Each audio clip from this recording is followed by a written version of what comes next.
So most of you probably haven't heard of the term pain languages, and it's really something that's new and novel to my clinical practice and my research that we were doing and generating with my research team here at Azusa Pacific. It's something that was really born out of a need, born out of a finding in clinic that patients were telling us certain things and they were trying to express things through the language of pain. But we really weren't understanding and having an idea of how this influenced and impacted us in the clinical setting. So we said, there's got to be a different way. There's got to be a different way of looking at things. So we set out to explore what these different ways of communicating with somebody in pain, especially our patients with chronic pain, and realizing that maybe the things that they were telling us through the limited language of saying, I have pain, was really an expression of other things that were going on in their lives. And if we can get a grasp of the things that they were trying to tell us about the other things in their lives, then we can have a better understanding of how we needed to treat the patient and how we needed to address the problems and create an environment that they can heal and get better and recover. So really our journey started with the realization that acute pain and chronic pain are really different animals. For such a long time, and even into the last 5 or 10 years, I was teaching that chronic pain and acute pain were pretty similar animals. They were based off the same concepts, and the only thing separating the two was more of a temporal factor. So if someone was sitting there at 2 months and 20 days, and they were considered acute to subacute. But as soon as they crossed that threshold into 3 months, then they became chronic. The thought within the process was that really acute pain and chronic pain had the same physiological mechanisms, the same drivers, and everything about the two were the same. And so that kind of dictated and led us to our treatment paradigms, where we treated acute pain and chronic pain identical. Chronic pain was treated just like you would acute pain. It's just someone who had pain for a longer period of time. And we found that didn't work. People with chronic pain were not getting better, and sometimes they were actually getting worse when we used the acute pain management paradigms. So as we start to explore and research has grown and evolved and gotten bigger, and our understanding and depth of knowledge of the pain sciences has grown, we've begun to realize that acute pain and chronic pain are really different animals, just like cats and dogs are different animals. If we look at acute pain on the left, you'll see that a lot of acute pain is really founded on this notion that the biological factors drive a lot of the pain. And I would say that is fairly consistent, and that holds fairly true, that if you're looking at someone who has just recently injured something, there's a huge component of biological pain, like biological aspects, biological and neurophysiological mechanisms driving someone's pain. But when you start to get to people who've had pain for 3 months, 6 months, 3 years, 6 years, then you have to start to question and think, do these people have the same biological drivers that someone with acute pain had?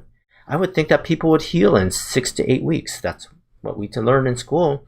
And it never really makes sense that it would last for 6 years. You would think over the course of 6 years that someone's injured tissue would heal up.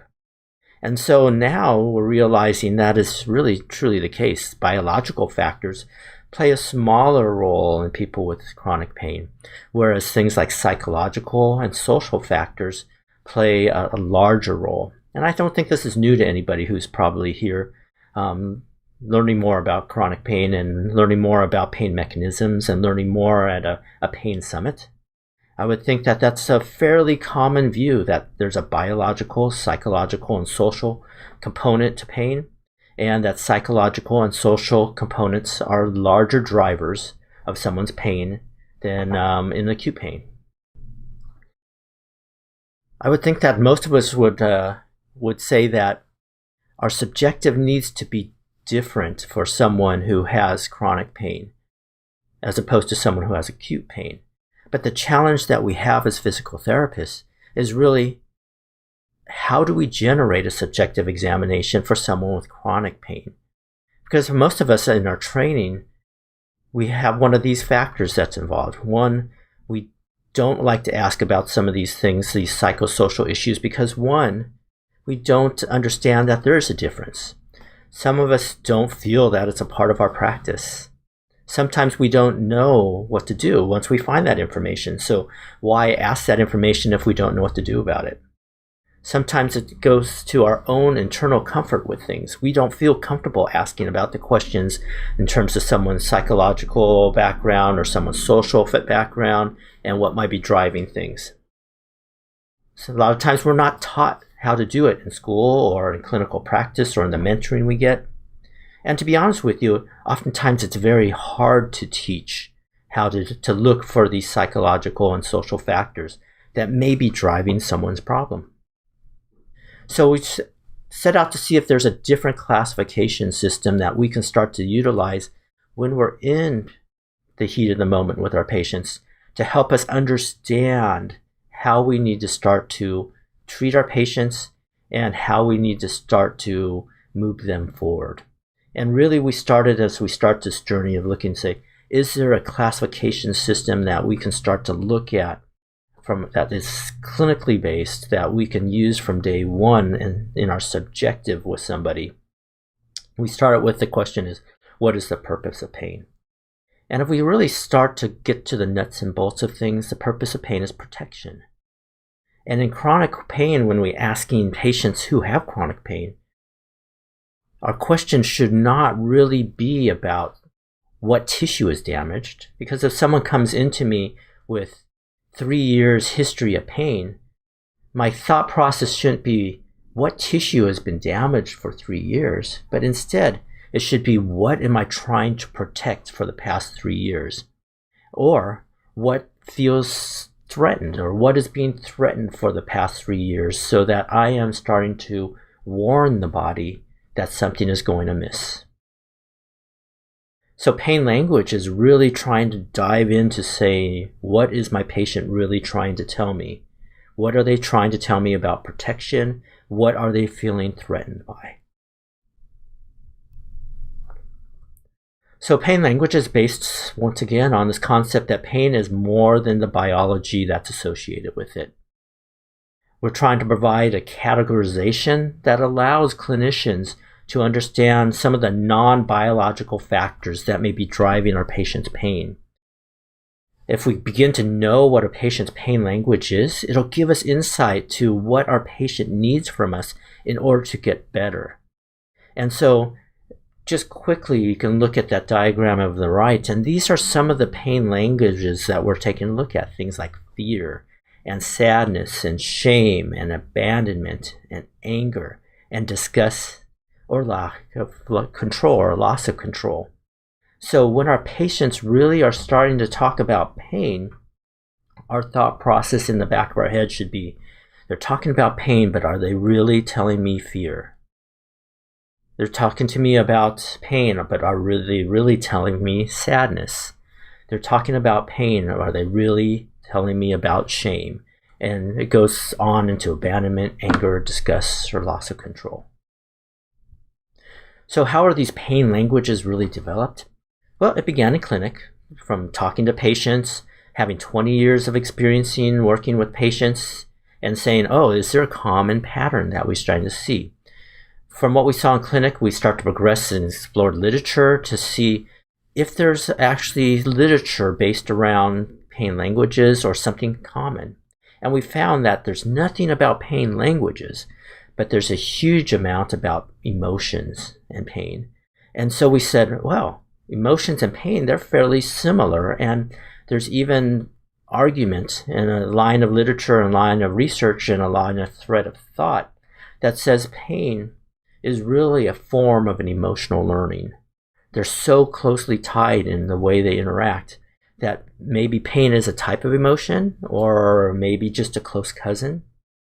So with that in mind, it freed us to start to take a look at, is there psychological literature and concepts revolved around pain languages that really, when pain is being told to us, is really expressing some type of emotions.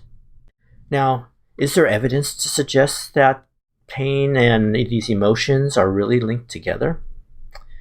Increasingly, there is a huge amount of literature being involved and evolving and being generated that looks at emotions and its link to pain. If we use fear as an example, and we use fear because it's probably the most common studied emotion as it links to chronic pain and pain itself, we find actually multiple researchers looking at this, and there's been a significant amount of literature being generated. And Mulders is doing a huge amount of work on it, and Rogelio Coronado is doing a huge amount, and Kristen Archer. All three of their labs are generating just a huge amount of literature.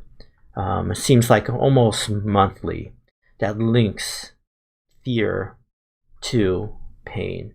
So you can see that the literature is catching up to some of these thought processes. So what other basic emotions are there? Really, if you look at it, this is very similar. You'll see a great similarity between our pain languages. You'll see that there's 8 basic emotions, although this will vary from person to person and from researcher to researcher. The most common number of basic emotions are between 6 and 10. But in general, we used 8 because this is one of the ones that are probably more commonly accepted in terms of the basic emotions. So we look at anger, and anger has a purpose just like pain has a purpose. Anger has a purpose, and its purpose is to fight against problems. If we look at anticipation, it's looking forward and planning. If we're looking at joy, it's to remind us of what's important.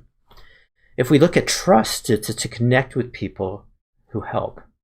If we look to start looking at the negative components of emotion, we start to look at things like fear, and fear is to protect us from danger. Surprise is to focus and protect us in cases of new situations.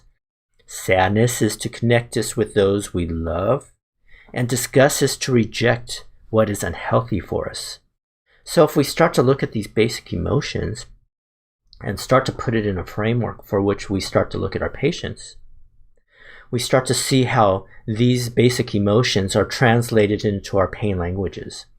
Things like fear and sadness and shame and abandonment and anger and disgust and loss of control really have their foundations and their origins in these basic emotions that you'll see to the left.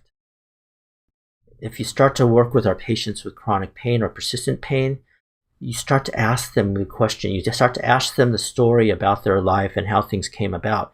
You'll start to see commonalities.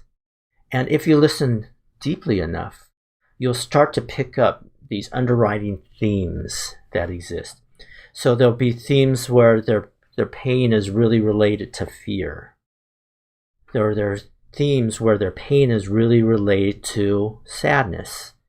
The pain is really related to a sense of loss of control or abandonment or shame.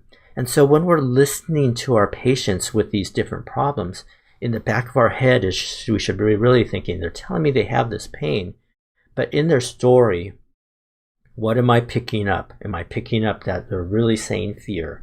Am I picking up they're really saying anger? And realize that these are the general class categories, but also there can be overlap, or there could be multiple of these categories existing in our person. And you say, well, that's interesting, but why is that important for me from a clinical perspective? Well, this helps us. If we understand what they're trying to say to us, then we can really understand how we need to help them forward. For instance, if someone says that they're having pain and you're picking up that their pain language is really fear, then in all our treatments and in all our interactions with them, we need to be focused on providing them safety, whether there be their exercises they're doing, whether it be their manual techniques you're doing, or whether it be their education you're giving them. It all should be focusing on reducing the fear by giving them a sense of safety. If someone's really saying that they're sad, then you should be providing an environment and a context that provides joy and happiness. If someone is feeling a sense of shame when they're talking about pain, say they've been abused, say they've been traumatized, And really, when they talk about pain and they're talking about their pelvic pain, there's really a shame that's underlying that. Then as you start to work with them, you need to focus on developing a sense of pride and developing their contexts in which they work, when they're doing exercises, when they're taking control of their life again, building in pride to that person. If someone has abandonment, then you're developing a sense of safety and security. If someone's angry, you're trying to give them peace and create a sense of peace within them. If someone's disgust, then you're trying to provide an environment and atmosphere in which delight is a main component of that interaction that you have with them. And if someone really feels that there's a loss of control, that the pain is taken over and they have no control over their life anymore, then really your job as a therapist is to use the things you do, but in the context of giving that patient a control over their life again. Your communications, your interactions should be based upon creating those environments for them. So the clinical implications of all this information? Well, increasingly evidence is demonstrating that pain exists at the intersection of the body, the mind, and the soul.